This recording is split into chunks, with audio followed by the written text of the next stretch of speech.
I caught my wife with my best friend in the bar, after which I ended the relationship with them and moved to another city. I just walked into my favorite country bar and grill, found a spot at a small table in the back, and ordered a sandwich, fries, and a beer. While I was chowing down on my meal, I glanced up and caught sight of my closest buddy, Tom, walking in with Emily. It hit me hard because I believed Emily was my girlfriend. I'd invited her out for tonight, but she told me she'd already committed to hanging out with some friends and suggested we go out tomorrow. Emily and I had been seeing each other for a solid 6 months, and I had the impression we were an item. We practically spent every weekend together. I could feel myself falling hard for her, and she claimed she felt the same about me. We even talked about the possibility of getting engaged, but we figured we'd give it a few more months, no rush. Someone hit the jukebox and played Crazy. I was tuned into the song, and it made me wonder if Tom was the new guy. The catch was, Tom was well aware of my feelings for Emily. I guess our guy code didn't matter much to him. I kept listening to the song while they were playing the part of a couple. The last verse played, "Crazy for thinking that my love could hold you. I'm crazy for trying and crazy for crying, and I'm crazy for loving you." I stood up from my table and walked over to Tom and Emily. They glanced at me, and Tom started to speak. "Jack, shut your mouth. If I ever cross paths with you again, one of us will end up spending a long while in the hospital. And as for you, Emily, I'm seriously let down. Clearly, we're done. You've revealed your true self to me." I walked out of the bar. The next day, my phone kept ringing incessantly. It was Emily, but I wasn't in the mood to talk. Later on, the phone rang again. This time it was Tom, so I picked up. "What do you want, Tom?" "Jack, I'm truly sorry. You know I've always found Emily attractive, and while we were talking at work, I asked her out and she agreed." "Don't lie to me. You knew she was my girl, and you asked her out anyway. How many times have you been with her?" "Jack, it was only—" "How many freaking times, Tom? If you lie to me, I'll be on your tail. 3 times, Jack. We've been together 3 times. We sort of developed feelings for each other. I'm sorry." "What about Sarah? Does she know you cheated on her? She deserves way better than you, Tom. I don't want to see you ever again. And as for Emily, you two can have each other." I ended the call. Sarah was Tom's girlfriend, and all 3 of us, Tom, Sarah, and I, worked at the same factory. The phone rang once more, and it was Emily. I thought I might as well face it. "What's up, Emily? I want to say sorry.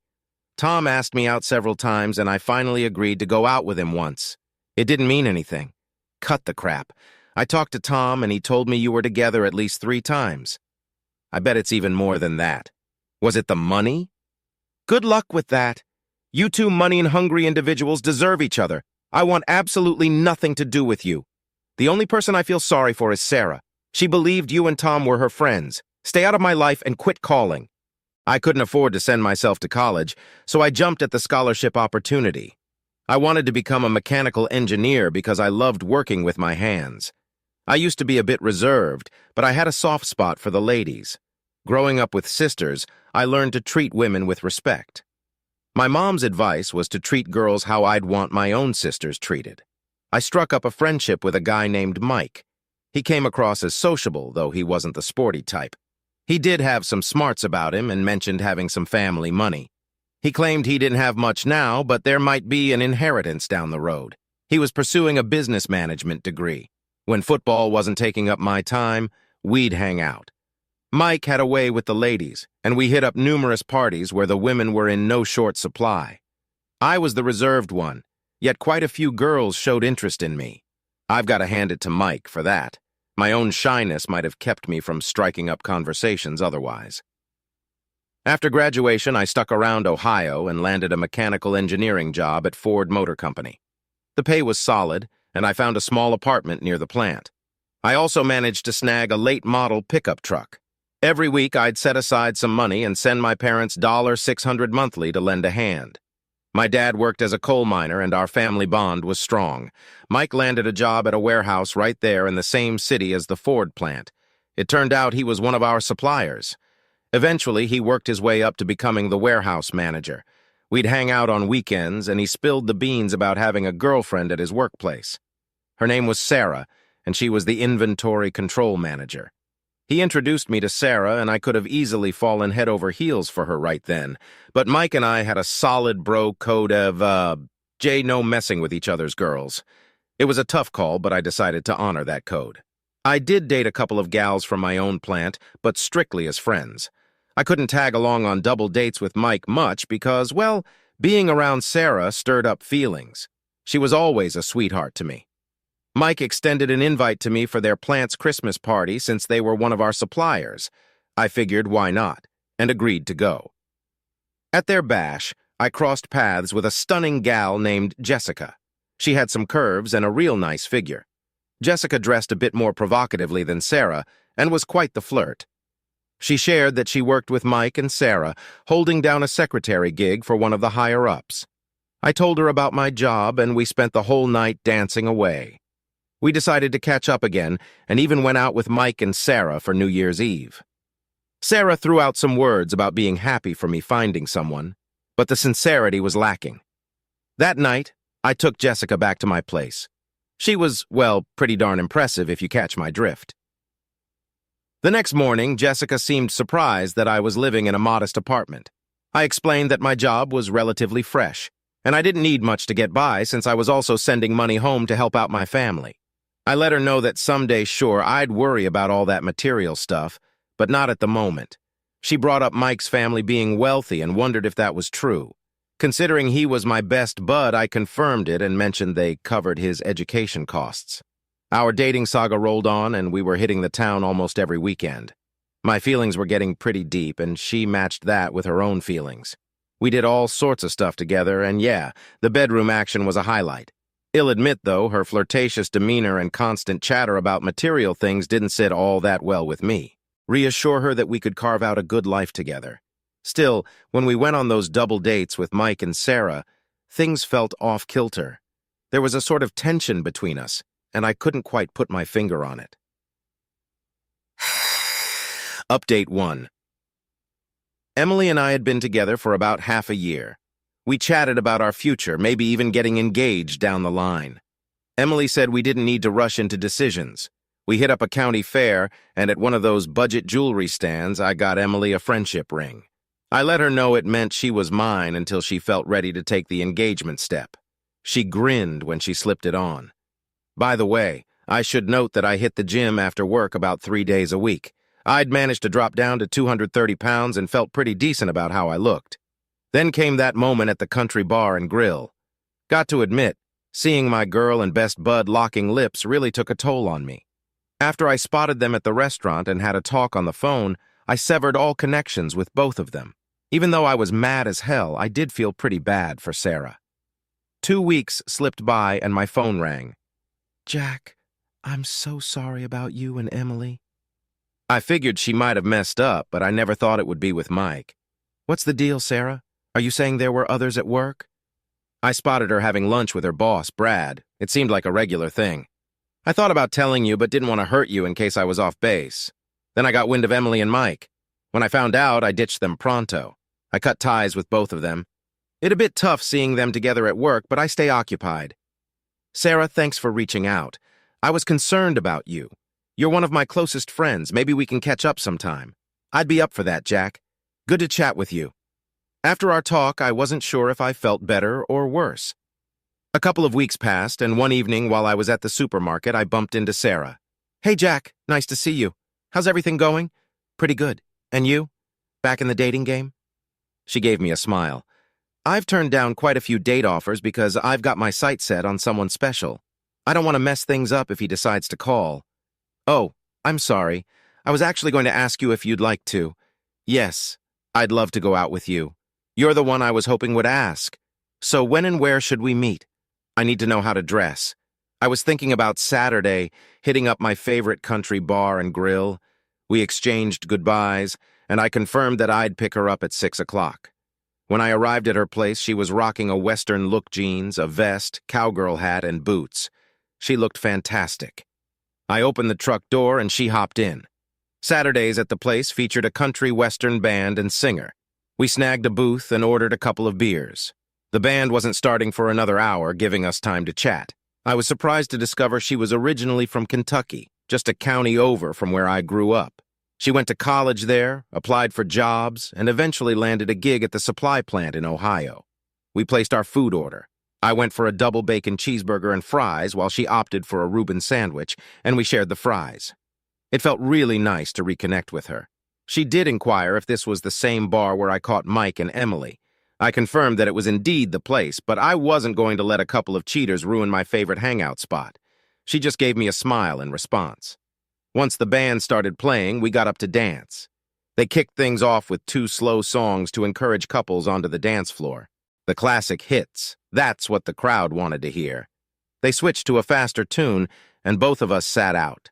I mentioned to Sarah that I wasn't much into the fast dances, but enjoyed watching the women move. They played a couple of Roy Orbison tunes, and I always had a soft spot for his music. Following that, they performed a few songs by Loretta Lynn.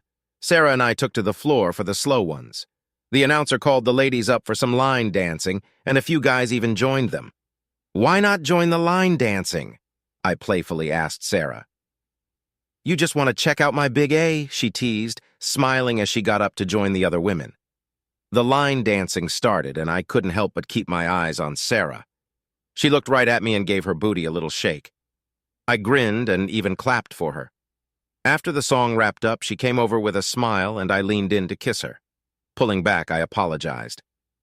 "I'm not sorry," she replied, kissing me again. We had a blast dancing and enjoying a few beers. Time flew by way too quickly. They announced that the last song was up next. I held Sarah close as we swayed to the music. As the song ended, I leaned in and planted a kiss on her lips. I dropped her off at her place and asked if she'd like to go out again the next Saturday. I suggested we could visit Cedar Point, a big amusement park in Ohio. She happily agreed, and we exchanged a goodnight kiss. I didn't want to rush things on our first date. I felt fantastic at work the entire week. On Friday, I gave Sarah a call to confirm our plans for Saturday. She mentioned she'd heard about the park, but hadn't been there before. On Saturday morning, I picked her up, and we set off for the park. During the drive, we chatted, and I brought up the topic of whether she had mentioned to Mike or Emily that we were dating. She told me she hadn't spoken to either of them about it. We had an amazing time riding all the roller coasters and trying out various other rides. The park also had a bunch of shows that we caught. On our way back, we decided to grab dinner at a Texas roadhouse. By the time we reached home, we were both pretty exhausted. Sarah shared her place with a roommate named Joan, a friendly lady likely in her 50s who worked at a retail store. Sarah appreciated having a roommate as Joan treated her like family, and they had a close bond. I informed Sarah that I'd be out of town the upcoming weekend, but expressed my interest in seeing her the week after. She replied that I should give her a call once I returned. After sharing a kiss, I told her that I genuinely cared for her. She responded by saying she had always liked me as well. Upon arriving home, I wasted no time and called her, inviting her to a significant dinner event. My boss was hosting an anniversary celebration for himself and his wife, and it was going to be held at the Hilton Hotel. I explained to Sarah that I had booked a hotel room for the night due to the expected drinking. I understood if she wasn't keen on attending. Her response was positive. "Jack, I'd be thrilled to go with you. We won't need 2 beds, you know. I want you to know I'm falling in love with you. Just promise to be honest and not lead me on. I would never cause you any harm, and I'll make sure nobody else does either. Sarah, could we use your car? I'd rather not show up at a fancy event in my truck. We can definitely take my car, and I'll let Joan know I won't be home that night." I parked my truck at her place, and we opted to use her car for the event. We arrived early, intending to get ready at the hotel. During our ride, Sarah mentioned that she was considering finding a new job due to her discomfort from regularly seeing Mike and Emily. She even shared a rumor that Emily might be pregnant. For the party, I got dressed in the bathroom wearing a tuxedo. When I emerged into the room, Sarah looked stunning. She wore a form-fitting blue dress that highlighted her figure, and her hair flowed down to her shoulders. She had an elegant yet alluring presence. "You look absolutely gorgeous. I might not even care about the party itself," I remarked. Her response was cheeky. "Oh, no, you don't. I didn't go through all this effort just to change again," she said with a smile. And we headed downstairs to the party. Upon our arrival, my boss and his wife greeted us. He introduced his wife and extended a warm welcome to the party. As they moved away, I noticed him stealing glances at Sarah. Knowing many of the attendees, I introduced Sarah to the people I knew. She received numerous compliments. We grabbed some drinks and found a table. The event had an array of appetizers with plans for a dinner later on. Sarah recognized a couple of women she was familiar with from her role in inventory control. It put her in contact with these women regularly. I approached the head of human resources, Mary, and initiated a conversation. Mary, are there any job openings in inventory control or the supply chain? As a matter of fact, there is. Janice is retiring next month, and I've been tasked with finding her replacement. Do you have anyone in mind? Actually, my date you've met her, Sarah, is searching for a new job opportunity. She currently handles inventory control. She enjoys her work, but is ready for a change. Tell her to come see me on Monday, and I'll schedule an interview for her. She's quite a striking woman. Thank you, Mary. I really appreciate it. I'm sure you do, Mary chuckled. The party turned out to be a blast. I had a few dances with the wives of the employees, and Sarah had her turn dancing with their husbands. Most of the time, though, we were dancing together. The dinner spread was absolutely fantastic, offering choices like roast beef, chicken, or shrimp, along with all the accompanying dishes. After a couple more drinks, we bid our goodnights to the host and headed up to our hotel room. Sarah, are you absolutely certain about this? I don't want you to think I'm trying to take advantage of you. Jack, stop overthinking and just be with me, she replied. Helping her out of her dress, we neatly hung it up along with my tuxedo. We pulled down the covers on the bed and, well, you know. I turned off the lights, and we snuggled in close, falling asleep together. The last words I heard before drifting off were, I love you, Jack. I woke up to the aroma of fresh coffee. Sarah had taken a shower, gotten dressed, and even brought us each a cup of coffee. Morning, Jack. Sleep well? It's been a while, I responded. After a quick shower and a cup of coffee, both Sarah and I went down to the dining room for a pleasant breakfast among the fellow employees. We saw quite a few familiar faces, all with smiles on their faces. Looks like we've become a known couple, I mentioned to Sarah. Mary, the HR person, stopped by our table on her way out and told Sarah, see you Monday, before leaving with a smile. What was that about? Sarah questioned. I forgot to tell you that you've got an interview with Mary on Monday at Ford, I said with a grin. Remember you mentioned considering a job change? Tears welled up in her eyes as she whispered, Jack, I hope this isn't a dream. I love you so much. We chatted on our way back home. Sarah, I hope I'm not rushing things, but in 3 weeks I'm planning to visit my parents in Austin. I'd love for you to come along. I'll be leaving on Friday evening and returning on Sunday. We can also make a stop to see your parents if you'd like. I'd be happy to join you, but my parents are a bit traditional, and we might not be sharing a bed. I'm confident things will fall into place, I answered. Update 2. We set off for our trip to Austin. Sarah mentioned the latest rumor about Mike and Emily planning to get married next month due to Emily's visible pregnancy. I believe Emily thinks she's marrying into wealth, but she'll soon realize it's not Mike who's well off, but his parents. Mike may live lavishly, but it's mostly based on debt, I shared with her. Upon arriving at my parents' home, we were greeted by a spacious old farmhouse with numerous bedrooms and bathrooms. My siblings, who still resided there, came out to welcome us, followed by Mom and Dad. I embraced everyone and introduced Sarah, who received warm hugs from them all. We spent a couple of hours chatting. I knew my family would adore Sarah. She was looking at the photos on the wall, particularly one of me in my football uniform from my younger days. I noticed tears in her eyes. Sarah, what's wrong? Are you all right? Do you recall that time when you were playing football during an away game? After the match, you walked through the tunnel, and there were 2 guys attempting to drag a girl in a yellow sweater into the tunnel. You confronted one of the guys, threw him down, and then tackled the other. You warned them that if they ever bothered the girl again, you'd return to finish what you started, then you walked away into the locker room. Yeah, I remember that incident, but I've never shared it with anyone. How did you come to know about it? Jack, I was that girl. I never saw your face, just the number 52 on your jersey. I tried to find you afterward, but no one knew who you were. I did manage to find out your name was Jack, but that was all I could discover. I had been waiting by the tunnel for my friend when those 2 guys grabbed me, dragged me into the tunnel, and said they wanted to have some fun. I shouted at them to let me go. That's when you appeared. They never bothered me again. She leaned in and kissed me. There was something about you that felt familiar the first time I met you when Mike introduced us. That's the only positive thing I can say about Mike he introduced us. My mom had prepared a bed for Sarah and informed me that I could sleep in the basement where there was an extra bed. Around 1 o'clock in the morning, Sarah joined me.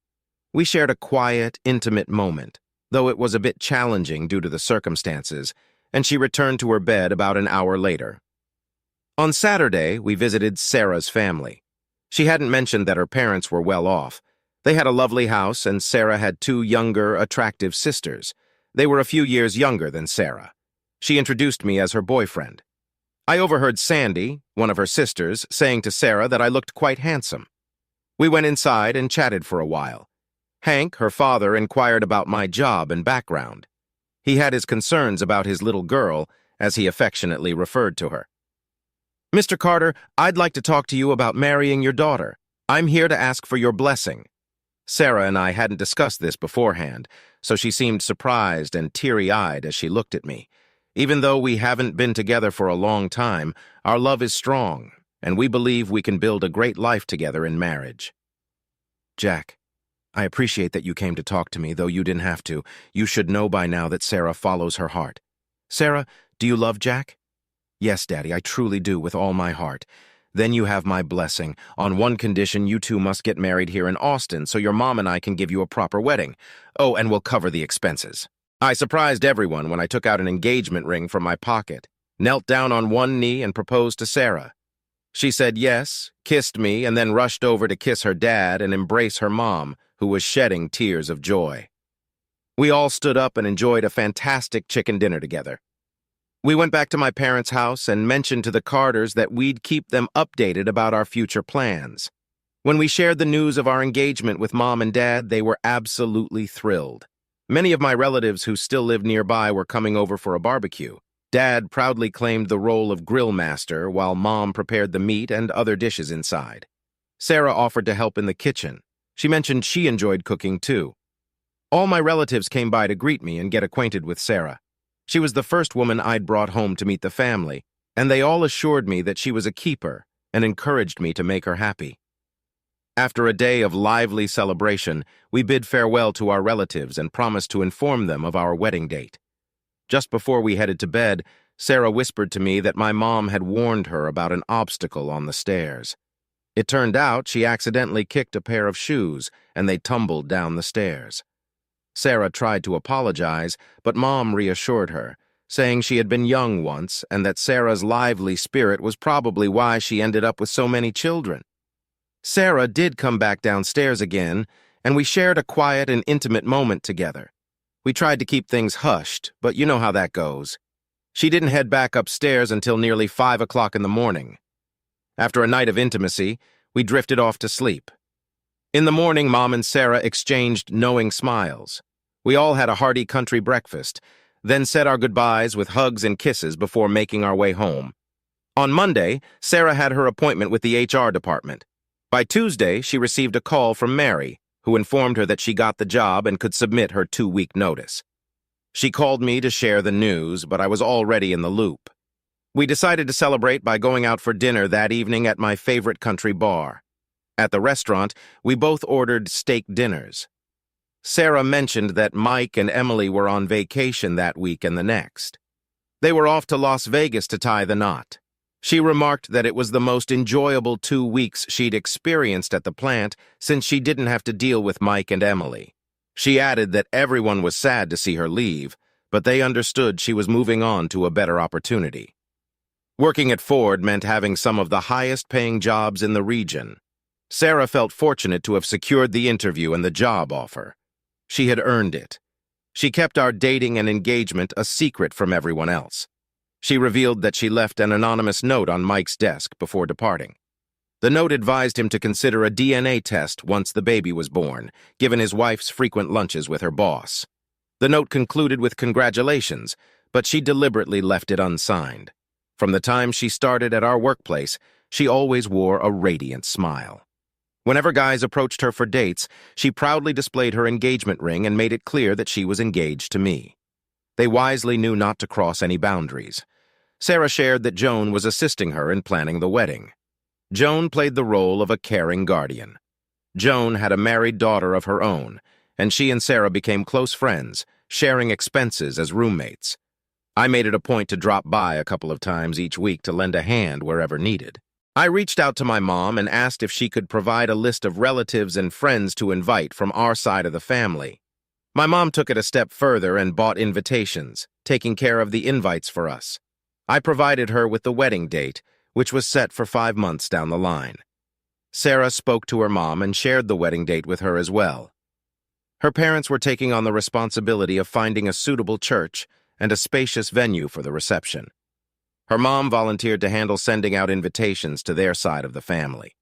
Given her dad's business background, he had numerous connections and clients. While I was quite anxious about everything, I was actually contributing the least. I approached several colleagues at work to see if they'd be interested in attending the wedding. I informed them that we were planning to get married in Austin. Surprisingly, many expressed their intention to attend. Thanks to Joan's connections at the retail store, she arranged for a dressmaker for Sarah's wedding gown. Joan also confirmed that she and her daughter would be present at the event. Sophie, Sarah's mother, called and informed us that she had secured a caterer. However, she mentioned that she would need a head count closer to the wedding date. Sophie also mentioned that her husband, Hank, had lined up a talented band. It seemed like all the pieces were falling into place. I asked Sarah if she thought we were going overboard with the preparations. It was clear that this wedding was going to come with a hefty price tag. Charlie, this grand wedding idea is entirely my parents' vision. They've dreamed of this kind of wedding since we were little girls.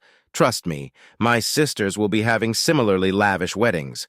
Why didn't you ever tell me you came from a wealthy background? I kept my family's financial background hidden because I wanted you to be interested in me for who I am. Just so you know, I only shared this with Joan and not even Mike knows. Does this revelation change anything for you? No, I'm interested in you as a person, not anything else. If you'd like, I'm willing to sign a prenuptial agreement. Charlie, there won't be any need for a prenup. I believe we'll be together forever.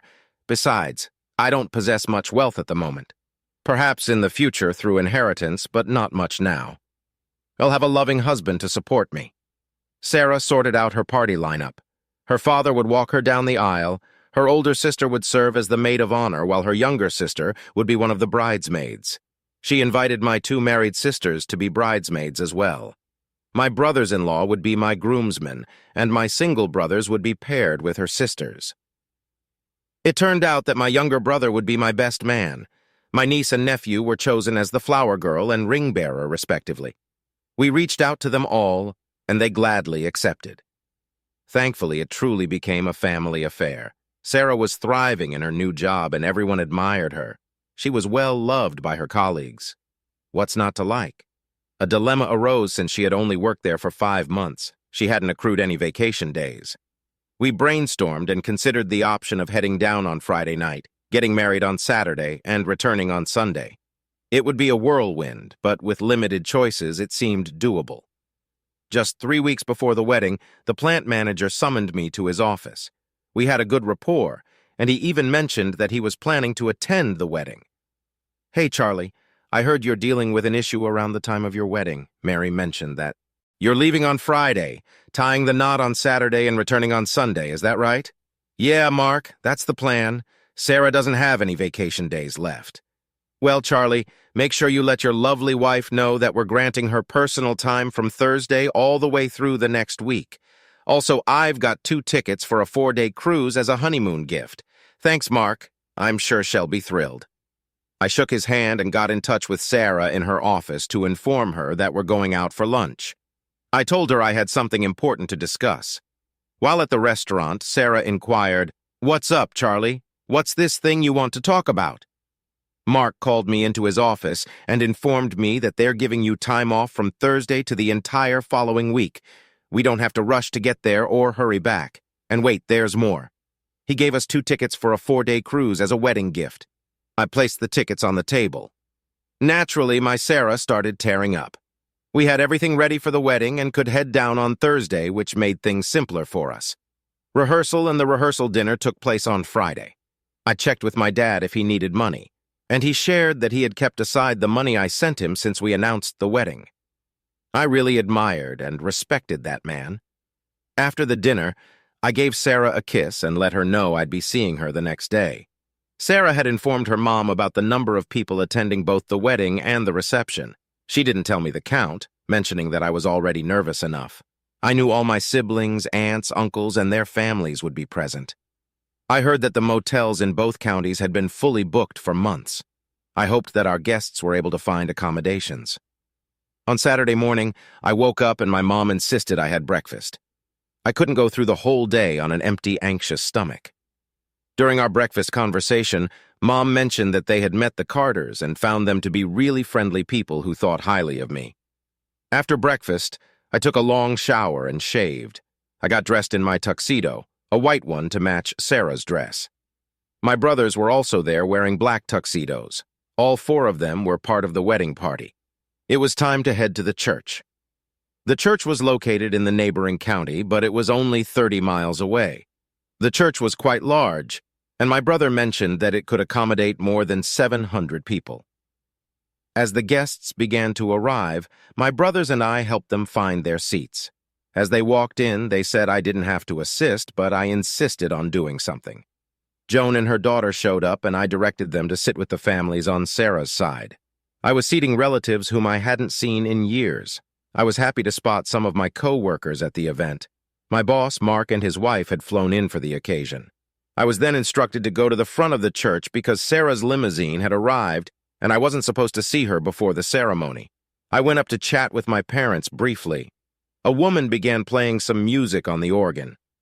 After a couple of songs, an announcement was made for the guests to take their seats as the wedding was about to start. Every wedding has its unique touches, and I walked to the front and stood beside the minister. The first one to walk down the aisle was Sandy, accompanied by my brother. They made a great-looking pair. They both went up to the front and took their positions. Following them was Marie, who came down with my other single brother. After that, my married brothers walked down with their wives. One of my nephews then came down as the ring-bearer while I held the actual wedding ring in my pocket. 2 men rolled out a white cloth and my niece strolled down the aisle scattering rose petals. The music shifted and everyone stood up. The wedding march began and Sarah was making her way down the aisle, escorted by her very proud father. She looked incredibly beautiful, like an angel. I could feel tears streaming down my face. "Who presents this woman to this man?" the minister asked. "Her mother and I," her father replied. We exchanged our vows. I placed the ring on her finger and then I was given the go-ahead to kiss the bride, which I did. "Ladies and gentlemen, I introduce to you Mr. and Mrs. Jack Thompson." Everyone rose to their feet and cheered. We stood at the church door alongside the other members of the wedding party, expressing our gratitude to everyone who had attended. It took more than 30 minutes for the church to clear out. As people left, they all headed over to the rented hall. When we arrived at the hall, there were drinks and appetizers available for everyone. A band was playing, though not many were dancing at that moment. Tables had been arranged all around. Upon our entrance, the entire crowd stood up and cheered for us. We took our seats. Mr. Carter said a few words and then announced that the food was ready. The serving tables were set up on both sides, making sure everyone got their food quite swiftly. Although Sarah and I were served first, we probably finished eating last as we kept pausing to kiss every 10 seconds in response to the glass clinking.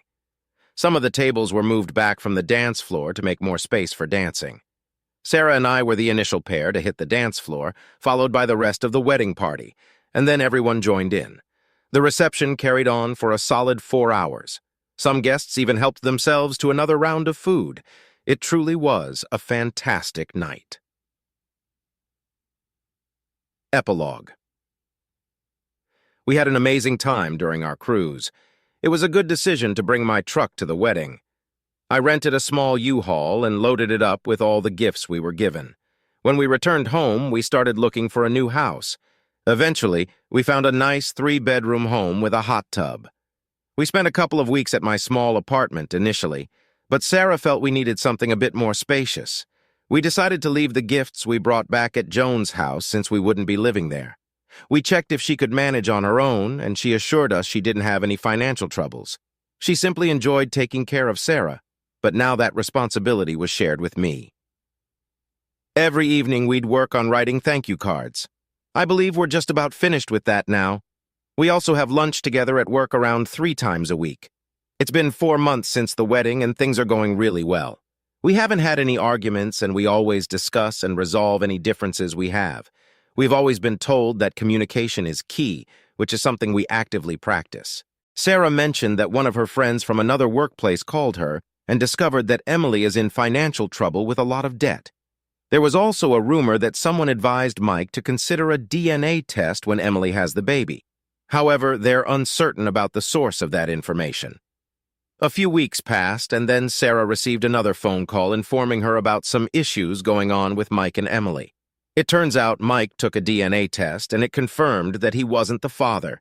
Isn't that just wild? Thanks for reading my story. The part about the country music is true. I actually saw it on PBS. The end.